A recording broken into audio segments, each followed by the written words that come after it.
Selamat sore Kak Hera. Halo, selamat sore Sore Kak. Safitri.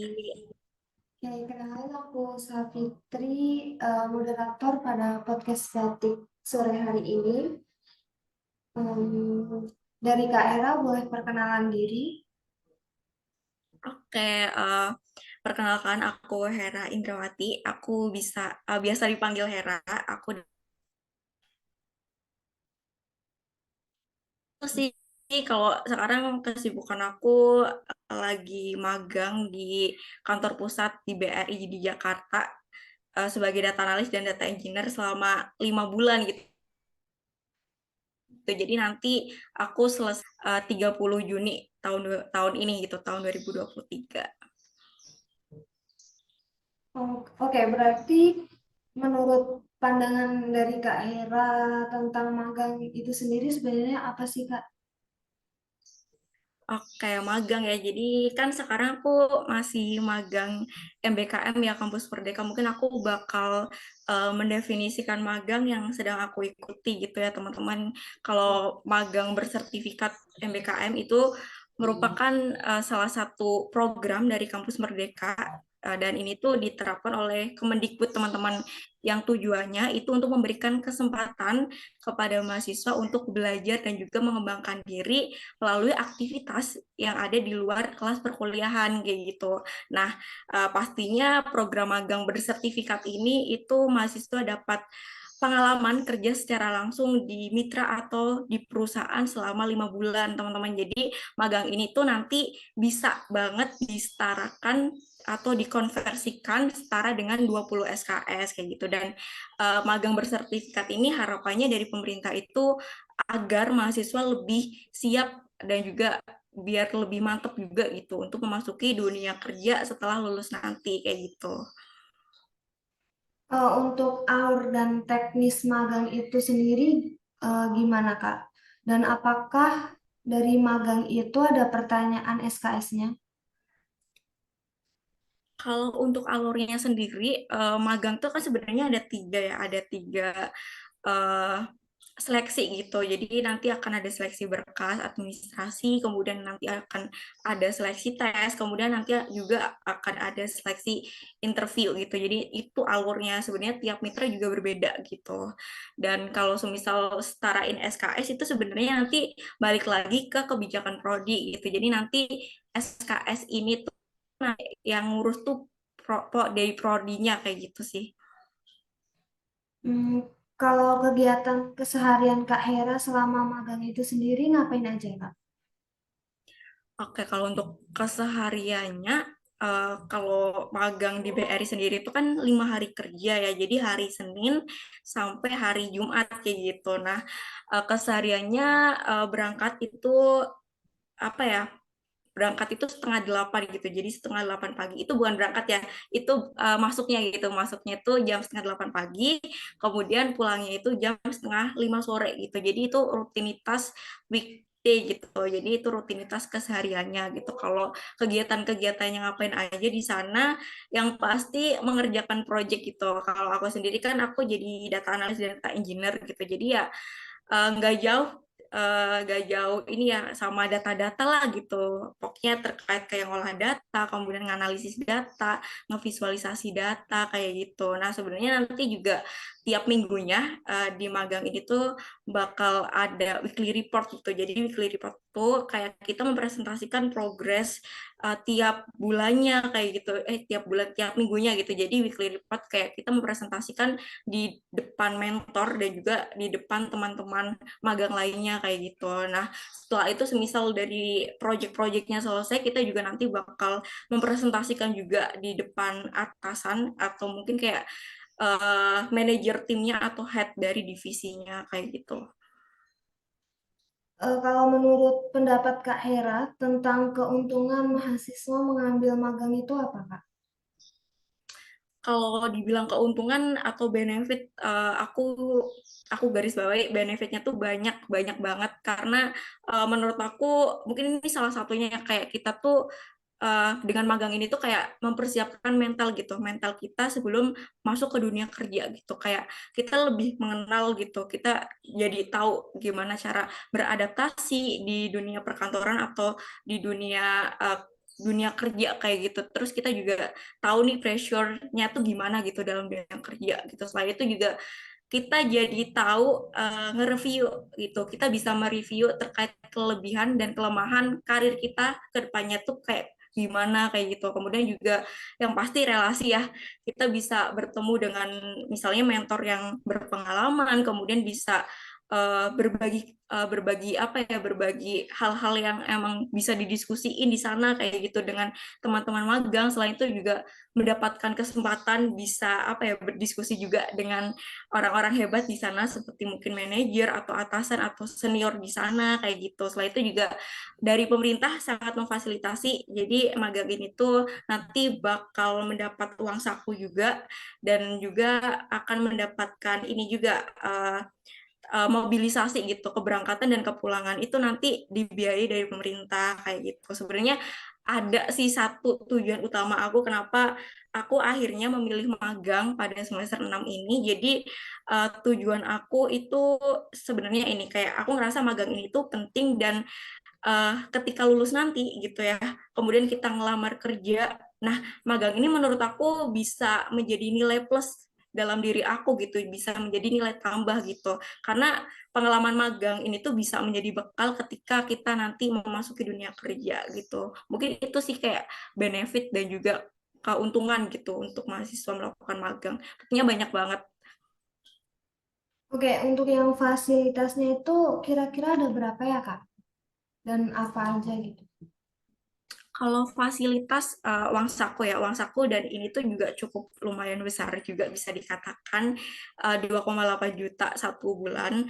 Ya meskipun kadang terkendala gitu, jadi turunnya tuh nggak 1 bulan sekali kayak gitu, jadi turunnya tuh bisa 3 bulan baru turun kayak gitu. Kemudian fasilitas lainnya juga ya tadi itu mobilisasi keberangkatan dan kepulangan itu nanti juga dibiayai oleh pemerintah. Itu sih kalau biasanya tuh dari pemerintah gitu. Nanti dari mitranya tuh balik lagi ke masing-masing mitra gitu. Ada kayak mitra itu juga nambah uang saku buat anak magang kayak gitu. Ada beberapa mitra yang seperti itu.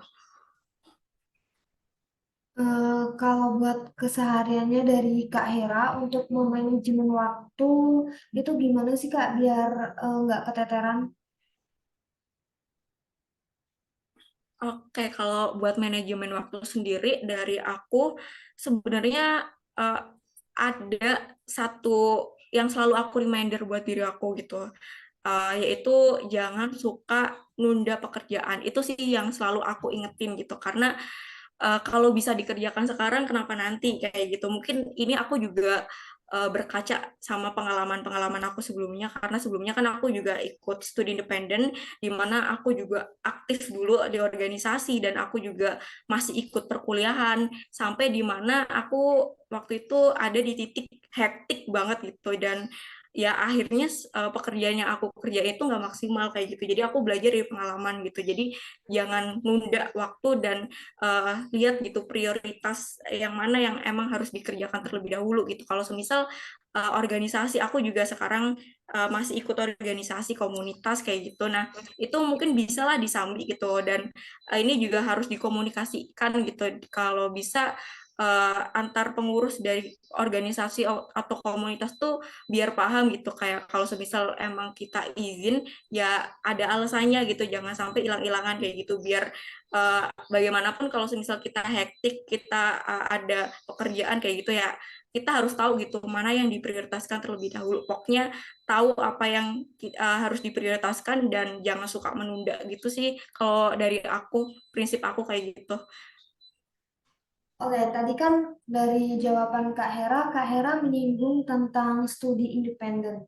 Nah, studi independen Hmm. itu apa sih Kak? Studi independen sebenarnya sama ya, salah satu program dari MBKM, tapi lebih studi independen. Studi independen tuh lebih ke banyaknya pelatihan kayak gitu, pelatihan sertifikat gitu, kayak semisal kita masuk ke data analis. Nah, kalau magang itu kita langsung terjun ya, jadi nggak ada training, nggak ada pelatihan kayak gitu biasanya magang. Nah, sedangkan di studi independen kita tuh kayak ngelatih dari awal gitu, kayak apa sih data analis itu kayak gitu, terus apa aja sih semisal nih, kayak semisal mau di posisi data analis, kayak semisal tools-tools apa sih, kemudian software apa aja sih kayak gitu yang dibutuhkan sebagai data analis kayak gitu. Nah, mungkin studi independen lebih ke situ gitu. Kalau magang itu kita langsung terjun di perusahaannya kayak gitu. Kalau saran dari Kak Hera untuk mahasiswa di bawah Kakak yang mau mengambil magang itu apa? Mahasiswa yang ingin mengikuti magang ya.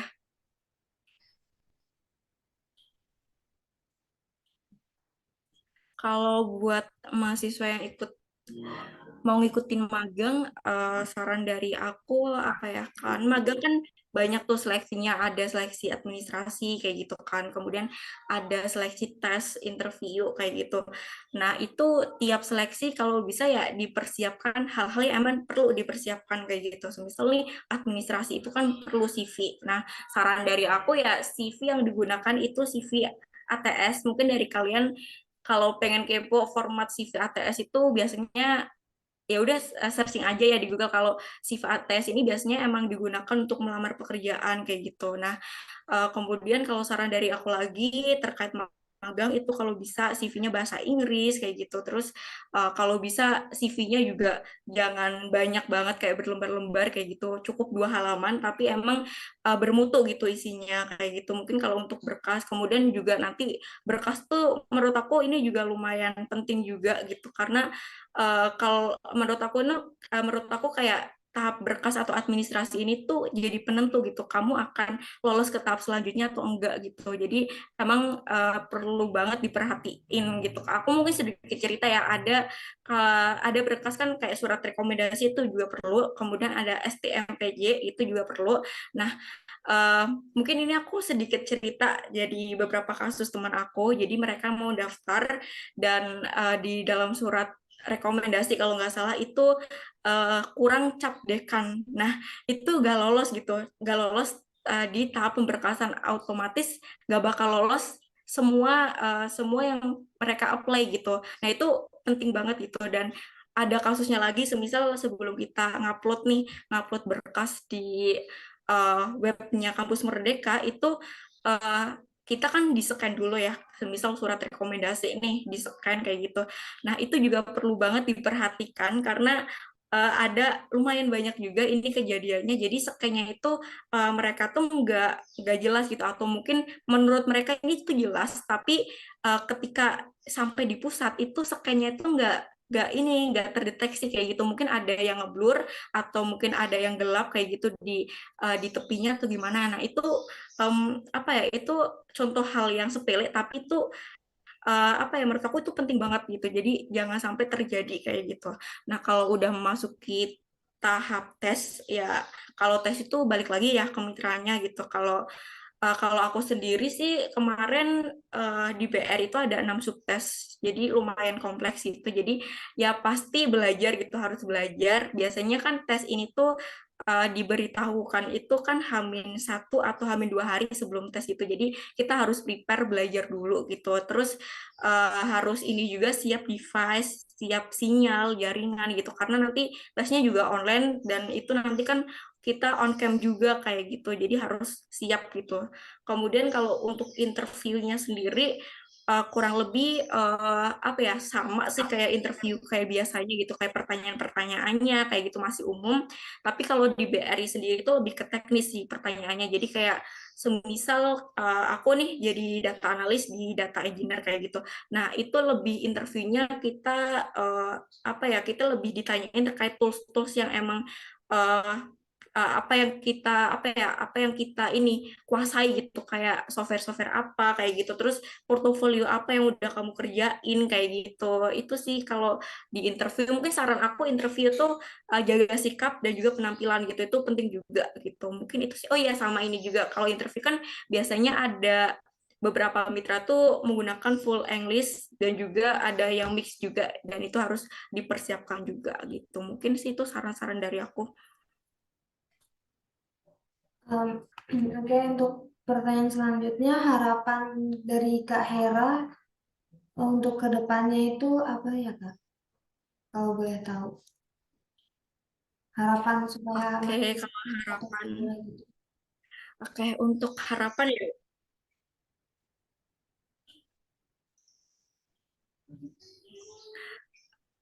Oke, kalau untuk harapan mahasiswa yang akan mengikuti magang, harapan atau pesan buat dari aku ya buat teman-teman yang mau ngikutin magang, uh, apa ya? Aku berharap semua kalau bisa ngikut magang karena benefitnya tuh banyak banget dan itu juga sangat difasilitasi pemerintah ya meskipun mungkin ada beberapa kebijakan semisal dananya cair atau BBH-nya cairnya itu telat kayak gitu. Tapi overall benefitnya tuh jauh lebih banyak teman-teman kayak kalian jadi tahu dunia kerja tuh kayak gimana kayak gitu. Terus ya menurut aku manfaatin aja program-program yang emang udah dibuat pemerintah salah satunya ya magang MBKM ini gitu ya meskipun tadi aku bilang banyak kekurangan ada beberapa kekurangan gitu tapi overall benefitnya tuh banyak gitu dan ya aku berharap teman-teman yang mau ikut magang semoga lancar untuk seleksinya dan dia dipersiapkan hal-hal yang perlu dipersiapkan kemudian juga